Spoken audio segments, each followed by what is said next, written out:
Alhamdulillahilladzi hadana li hadza wa ma kunna linahtadiya laula an hadana Allah.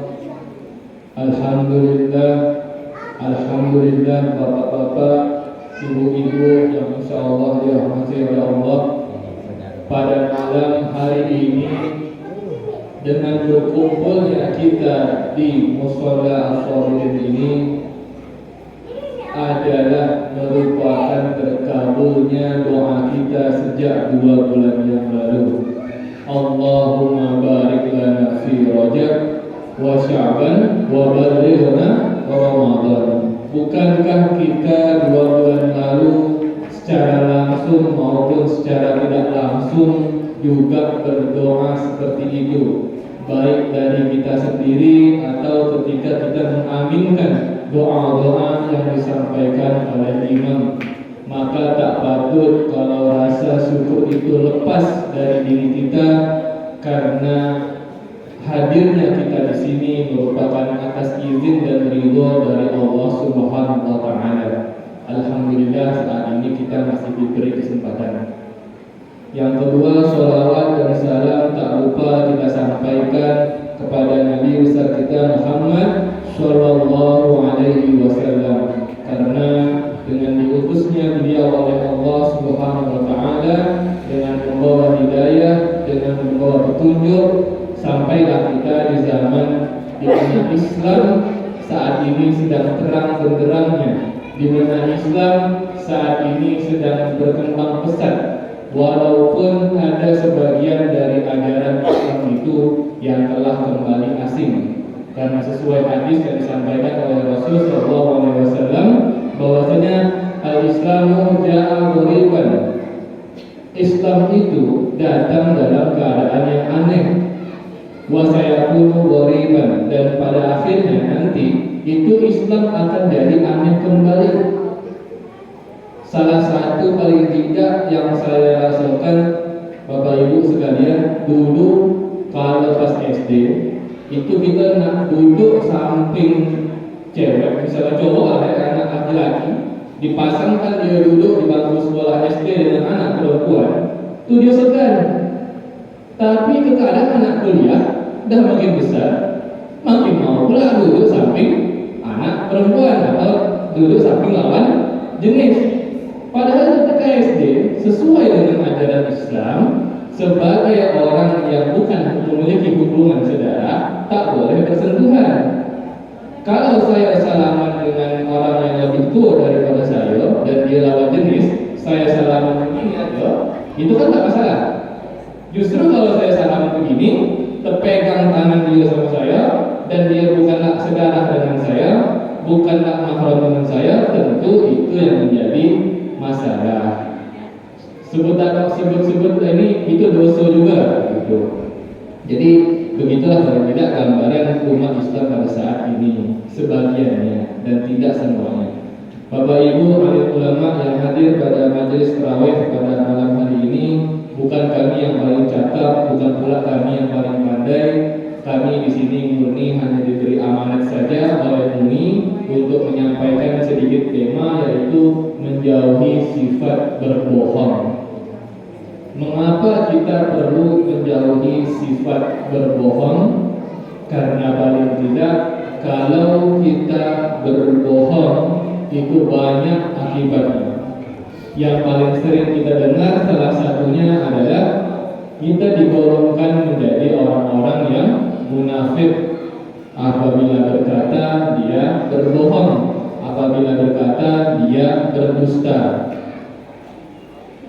Orang yang terbiasa untuk berbohong, paling tidak dia sudah membohongi dirinya sendiri.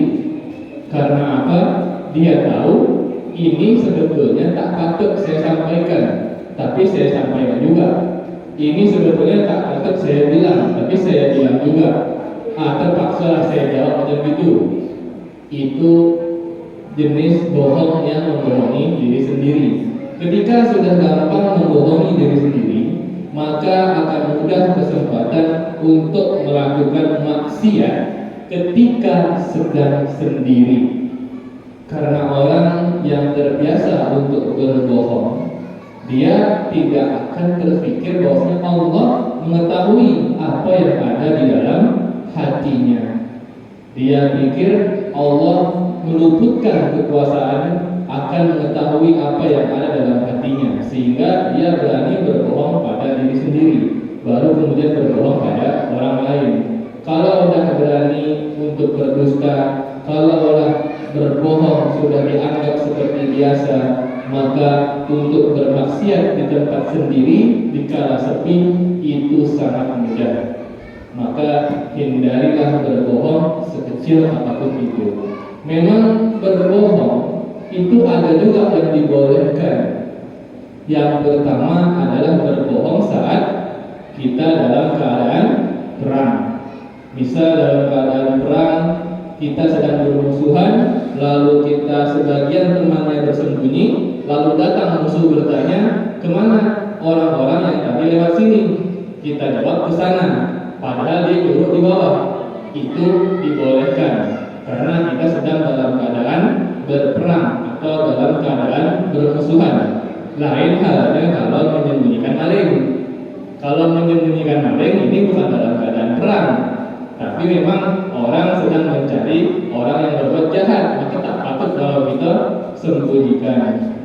Yang kedua adalah ketika untuk mendamaikan dua orang yang bertengkar atau membuat seseorang lebih dekat dengan kerabatnya.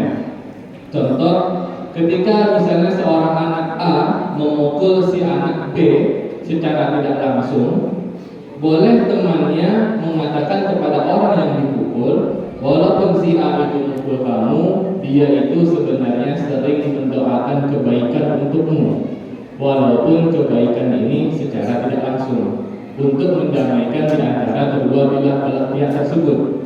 Atau boleh juga kadang kita sampaikan, oh kemarin rasanya si ini dah mau minta maaf lah. Nah, rasanya lebih baik keduanya untuk bermaafan. Ini bohong termasuk yang dibolehkan. Kemudian yang ketiga, berbohong ketika untuk meromantiskan hubungan di antara suami dan istri. Tapi berbohong di sini tak bisa disampaikan setelah ketahuan melakukan perselingkuhan. Mohon maaf Bapak Ibu sekalian, kalau ada ketahuan pula awak berkhianat, jangan pernah bilang ke istri kita, hanya dirimu yang aku cintai, sementara kita baru ketahuan berkhianat. Nah, ini bukan termasuk bohong yang dibolehkan. Alih-alih makin akrab, malah menjadi semakin runyam. Itulah 3 jenis kebohongan yang paling tidak menjadi dibolehkan. Walaupun bohong tadi pada awalnya adalah hal yang dilarang. Baiklah, karena memang niat kita malam ini tarawih, hadis sekian yang dapat kami sampaikan. Ingatlah bahwasanya berbohong itu perbuatan yang berdosa, dan para ulama sering menyampaikan ra'sus dzunubi al-kadzibu. Awalnya kepala atau induk kepala dosa itu adalah kebohongan.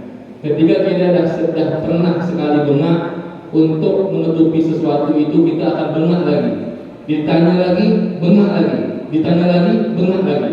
Karena apa yang kita jawab pertama kali adalah hal yang bohong. Sehingga kalau kita sudah pernah berbohong sekali, untuk meluruskan hal itu, kita tak tutup kemungkinan untuk bohong seterus dan seterusnya. Kemudian kalau kita bohong, kita digolongkan juga menjadi orang yang munafik. Kalaulah kita sering berbohong atau terbiasa berbohong, tak tutup kemungkinan kita bisa berbuat maksiat lebih lancar dikala kita tengah sendiri. Karena kita dah biasa membohongi diri sendiri. Rasa-rasanya yang saya buat ini salah, tapi tak apalah, kan tak ada yang tahu. Nah, ini termasuk membohongi diri sendiri. Padahal hati kalau punya iman pasti tahu Allah Maha mengetahui apa yang ada di dalam hati. Sekian yang dapat kami sampaikan. Wabillahi taufiq wal hidayah. Mudah-mudahan kita semua di bulan Ramadan ini dapat menjalankan ibadah dengan penuh keimanan, dengan penuh ketakwaan dan penuh keikhlasan. Amin amin ya rabbal alamin. Wassalamualaikum warahmatullahi wabarakatuh. Waalaikumsalam.